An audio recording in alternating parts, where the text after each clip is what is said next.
Hi! Today I'm going to tell you the dirty truth about brooding ducklings in the house. It's gross. It's smelly. They're lucky they're cute. So it is February in Massachusetts. Why on earth would I have ducklings at this time of year when they can't just be outside, or at least in the garage? I'll tell you why. Last year, I ordered my poultry from a couple of hatcheries in March. I thought March was reasonable. I'll get them by May, the latest. That would be what I would expect. However, when I ordered in March, early March, mind you, I did not receive my babies until end of June. It was nearly July. I remember thinking, like, that is a long time. Next year, I'll get on that super early. So I did, as soon as I could, early January, maybe January 5th or so, I placed orders to a couple of hatcheries, just for a few ducklings. I needed some Indian runners to add to my one that I have currently, and I ordered them. They arrived in February. Whoops. So anyway, here they are. There are only 4 of them, and you will see how disgusting the brooder is. If you're squeamish, maybe don't watch. Turn it off now, or skip to the end where it's clean and the ducklings are cute. But yeah, there will be lots of excrement, lots of sludgy wetness. There will be things you don't want to see unless you are honestly watching this video to learn the ins and outs of keeping ducklings in your house, or if you're just interested but not squeamish. I clean the brooder out like you're going to see me do, from top to bottom, the whole thing, once a day. I add water twice a day. Food they only need once a day as well, and the amount that they have. These ducklings are about 13, 14 or so days old, and the bigger they get, the more they eat, drink, and poo. So having them in the house as babies does have its challenges. It also has its smells. It is, ugh. Compared to chicks, like, baby chickens, they're so much smellier than chickens. Chickens are like, they're just dry. Everything is kept dry. They drink their water delicately. Ducklings stick their head in and then blah, spread it all over the place and spray water and food everywhere. So yeah, that's ducklings. I love them, but I wish they were outside. So this is in my art studio. I have this big table here, stainless steel table, and they are kind of under it. Helper dog here. Hi, dudes. Hi, Figgy. She will stay like this and stare at them for hours, like for as long as I let her. Ready? Here comes the gross. So I put this, it's actually a dog crate divider, because as the ducklings get bigger, they'll be able to jump out of this. So I have this on this side. And then over here, I have the cover that the bin came with. And what I've done is actually take 2 bins, 2 of this bin, and I bolted them together, I glued them together with silicone, and then I used some tape as well to keep it together. I have my heat light here.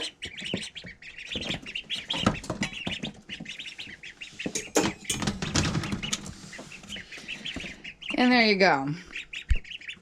The gross, smelly, watery, foody, poopy mess that happens in less than 24 hours. And when I take the cover off, sorry, Becky's.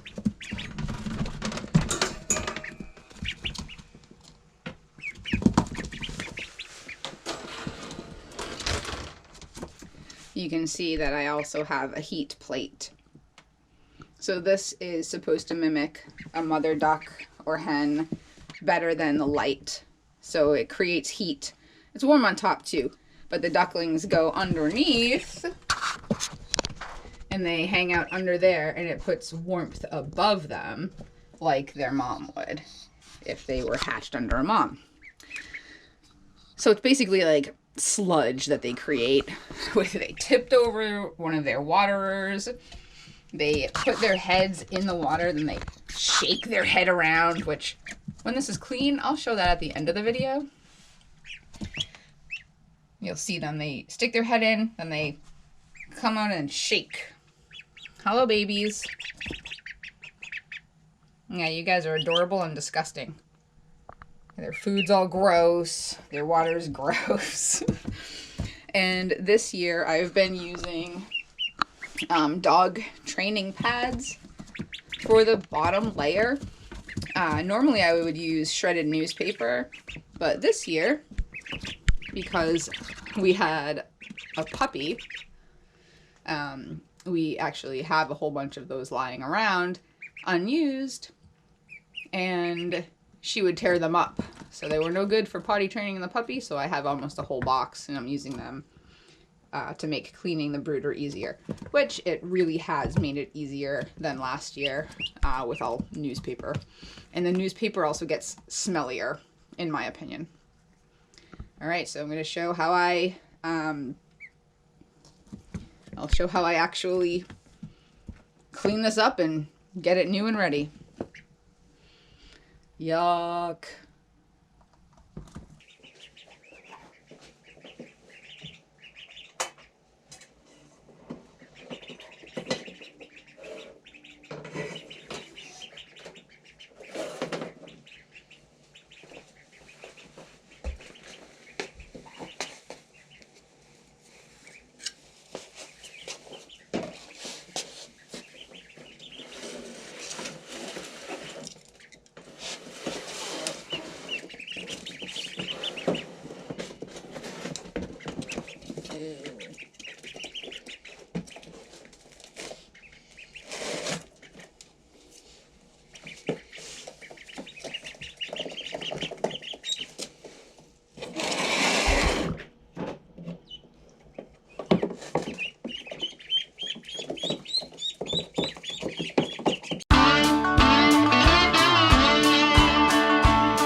This cleaner is just orange peels and white vinegar. We'll make it ourselves.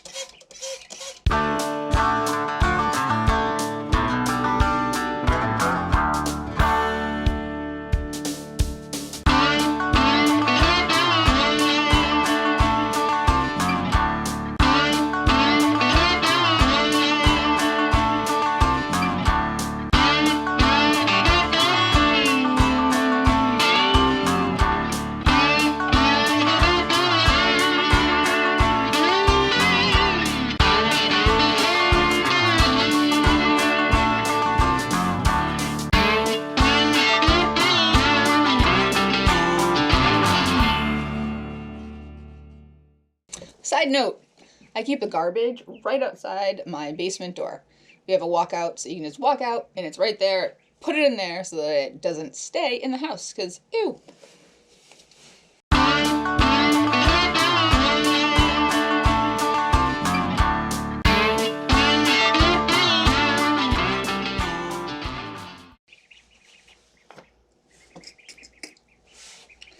Alright, so I just ran upstairs to clean out the feeder properly. Of course, then there's water in there a little bit, but seeing how it's ducks, doesn't matter because there will be water everywhere in about 2 seconds. This waterer, this goes on top and then you flip it over. While I was up there, I realized that it's also a talking point. Inside here and underneath get so full of duck sludge because they eat and drink at the same time. Like, they get a scoop of food in their bill, and then they dip their face in the water, get some water, splash it around everywhere.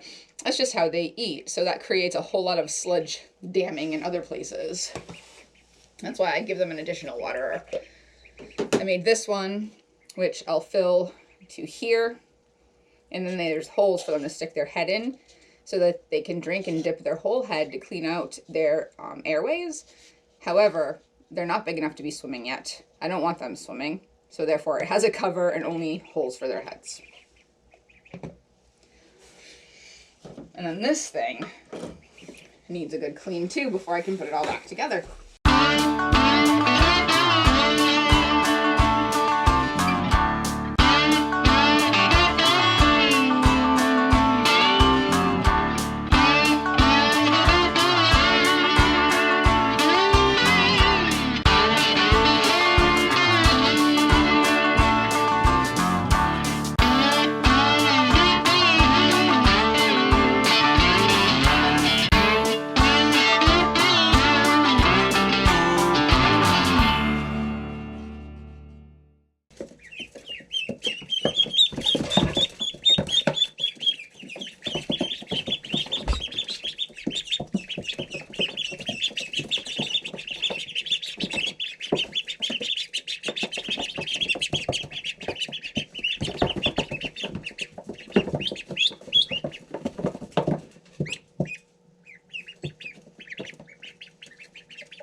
Okay, friends, so that took about 20 minutes, and it'll take you guys about 2 minutes to mess it back up.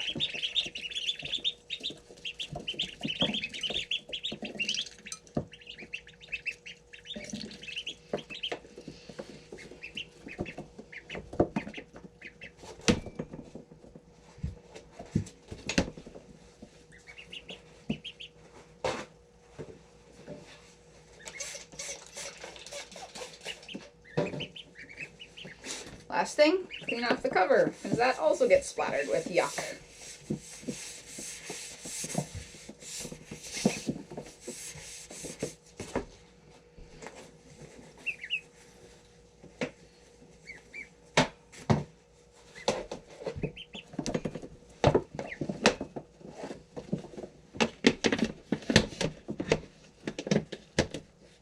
All right, this cover to maintain heat.